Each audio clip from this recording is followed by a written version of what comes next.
Ping Z1 tutorials for using Python, and now we are going to discuss on the network side of Ping Z1. So Ping Z1 has an inbuilt Realtek RDL8211E extension Pi, which can be used to implement Gigabit of Ethernet for network connection. So this is this chip is present on the PS side of your Zynq processor, so it is using multiplexed input output tracks. It can be used to implement RGMII, which is called as reduced gigabit medium independent interface. And there is a management data input output what can be used. Now, the another thing what comes into the picture is the speed of this gigabit is both full duplex and half duplex. It supports both full duplex and half duplex. So we have this Ethernet magnetics, which is RJ45 Ethernet magnetics, and with this there are two status LEDs. One is the link layer, another one is the activation layer. So it is used to implement the gigabit based on your multiplexed input output. Now, the I/O standard for this multiplexed input output is 1.8 volts, the I/O standard, and it has another pins for this. One is the management data input output, one is the management data clock. So as it is an input output, it is a bidirectional put, and this is the receiver and the transmitter pin for your magnetics. So this will show you the activation layer and link layer. Now, even though that RGMI is implementing using two, one is the receiver side and one is the transmitter side. So the auto negotiation is enabled, and whatever the data we are sending and whatever the data we are receiving, it has to go through that network. So the inbuilt physical for pi layer, the clock is 50 megahertz of oscillator that is done on the Zynq PS side rather than the PL side. So the control, RX control and TX control along with the RX clock and TX clock.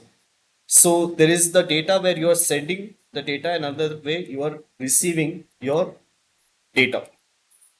Now coming back to the demo side,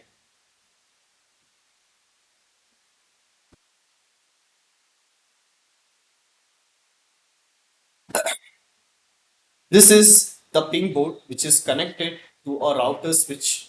The ping board connected to a router switch, and there is a USB host camera connected here.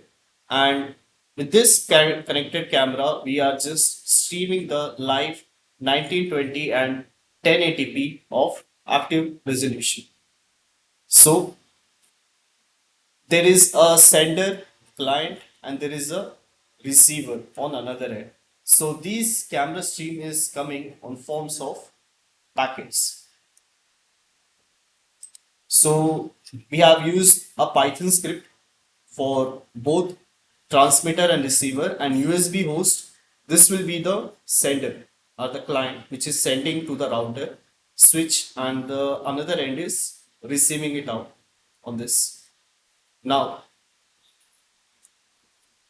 let us see how we are trying to receive the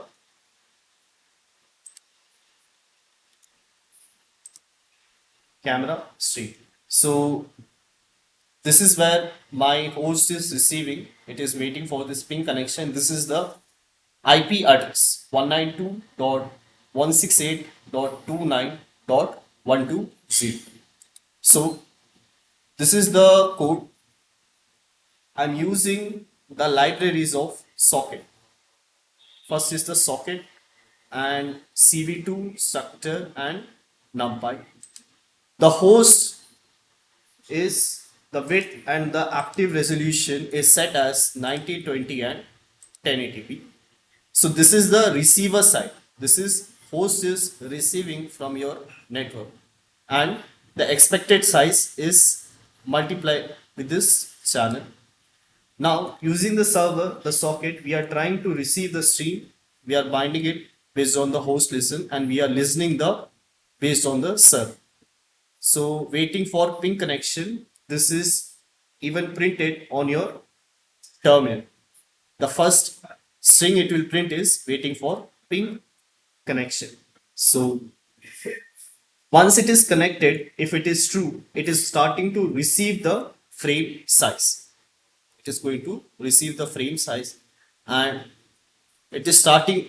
After that, you are receiving this frame based on the frame data, whatever you receive is stored in forms of packets. This is the packet. Then it is converted to numpy. Then we are trying to print the ping camera stream. Whatever the frames we are receiving, the frames, whatever we receive from your receiver side, it is going to show it on your ping camera stream. So the server is closed and it is going to stop the connection.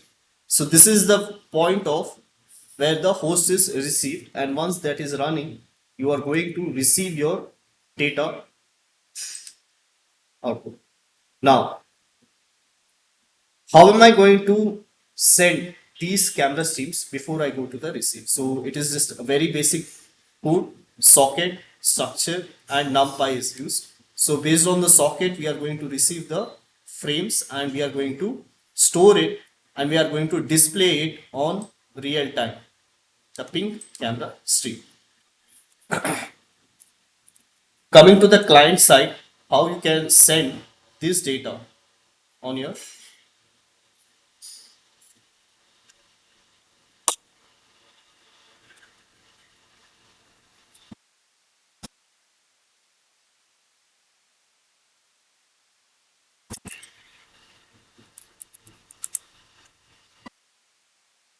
So this is the sender from which we are sending to your from ping port.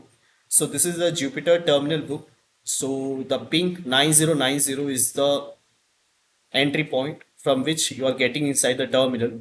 You're importing the socket CV2 structure and then you're sending the host IP. This is the host IP which is set from your ping port. So this is where you are sending your host IP processor, the port. Now, what is the active resolution of your data stream? It is 1920 and 1080p. So the client is going to send the stream. So we are sending this stream to your client. So host IP, the host IP is connected here, and this is the port number to which it is connected. So this is going to show you connected to PC. It is trying to detect the USB camera host camera stream before storing that. So that's why it is trying to print connected to PC. And if it is not detected, it is going to print that camera is not detected.